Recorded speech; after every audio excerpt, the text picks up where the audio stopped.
President Trump doing something that he has not done to this point. We've heard him attack the probe a million times, of course, but he's never mentioned the special counsel, Bob Mueller, by name.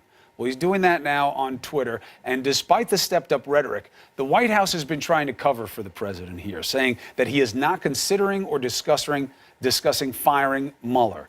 Can that be believed, given the tweets? Joining us now is former Trump campaign senior advisor Michael Caputo. Michael, always a pleasure. Thank you for doing this morning. Morning, Chris.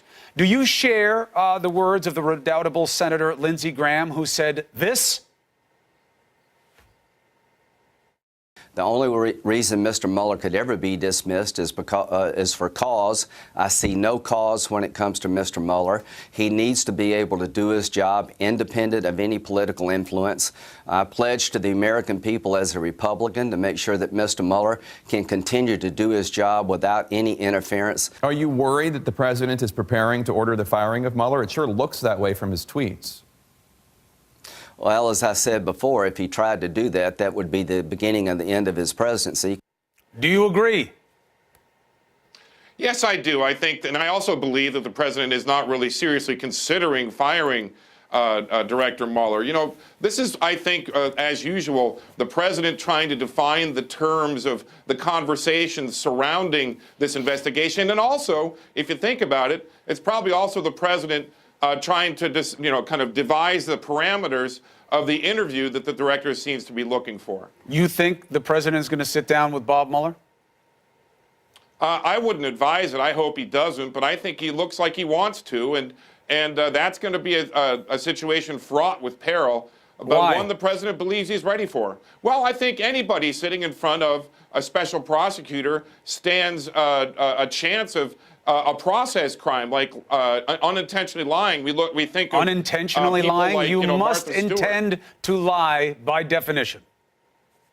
Well, if you look at the way that these and other investigations go forward, people like myself as a witness in this investigation would lawyer up. Sure. And even if they've done nothing wrong, just to be sure that they stay straight with the investigators and the interrogators. And that's what's really fraught with peril here. Well, but it's only fraught with peril if you don't have the ability to tell the truth about everything that's being asked of you. And the president, unlike you, said, boy, I really want to go in there and talk to Mueller. I can't wait, and I definitely want to do it under oath. And now everybody's saying he shouldn't do it. It doesn't give a lot of weight to the suggestion that the president can tell the truth. I got to be honest. Well, I know that's what you think. I don't believe that. At the same time, then why wouldn't you want him to sit faith. down?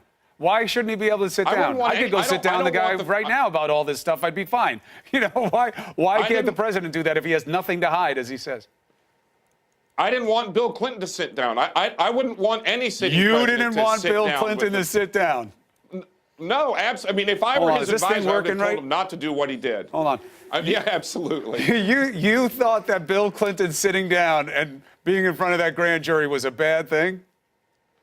I thought it was a mistake for the president. Absolutely. It would be a mistake for any president. You said you didn't want him to do it. I just want to be clear, because I will buy you whatever you want, wherever you want, if you can show me one piece of proof.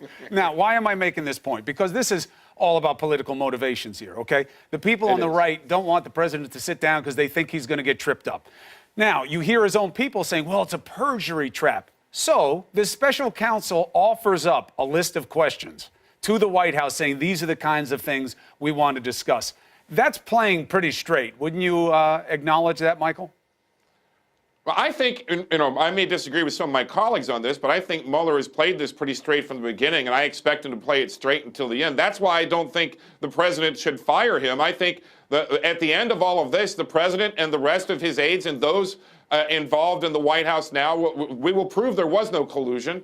And the best and loudest voice on that is Director Mueller. I just don't think the president should sit down with him. I don't really see how he can avoid it at this point, though. Well, he could probably avoid it. I mean, if you play it out in fairly simple steps, they come, they say they want to sit down. The president says, you know, I've thought better of it. I don't want to do it. They say, well, now we're going to subpoena you. So they subpoena him, and he comes and sits down, and he says, I'm going to plead the fifth. So now, unless they immunize him, he doesn't have to speak, and he has the ability to turn around to the base and say, why would I cooperate with this witch hunt once I knew what he wanted to ask me? So I think politically he'll have his cover. But here's a political question I don't know the answer to. Michael, help me with this. He says this probe stinks. It's got to go away. It's got to end. Why? he stands to benefit the most. If what he believes is true, the only way he can grow his base on this issue is by Mueller completing, not being hindered, concluding his investigation, telling Rosenstein, information comes out, President Trump had nothing to do with these efforts. People around him, there was no criminal activity that we can trace. There's some questions, but there's nothing. That's it. Democrats bring up that they think there are questions about Trump. He can just turn and say, that's not what your man Bob Mueller said. Why doesn't he want that closure? It would do more for him than anyone else. And I know his legal team is counseling him in that direction. If I were to sit down with the president, I'd say the same thing. I think we have a lot of supportive members of Congress who are counseling him in that direction as well. I think that this is going to play out the way that we expect it to play out. I think Director Mueller will complete his investigation and we'll move on. But the problem we have here is, Chris, the president most of all, and all of us around him are exhausted of this investigation. It's been well over a year. That's no not that long for a federal turned up. investigation. They go on for years. This is not unusually long. I get that. I get that. This one is particularly vitriolic. They're all a problem, as you just said. But the president's agenda is stalled in many ways. He wants to move forward with his plans and his ideas that he promised during the campaign, and he's really hamstrung by this investigation in many ways. Well, but it's a little bit of his own doing, right? I mean, he could go and cut deals and do other things. He's the one who obsesses on this. Nobody told him to tweet about this all 5 million times that he's done it and trying to malign the efforts. He brings that on himself. Well, I think that's him trying to define the terms of the conversation like he always has done. Right, but I'm saying he could just ignore it. He could just ignore it and say, I want to get infrastructure done.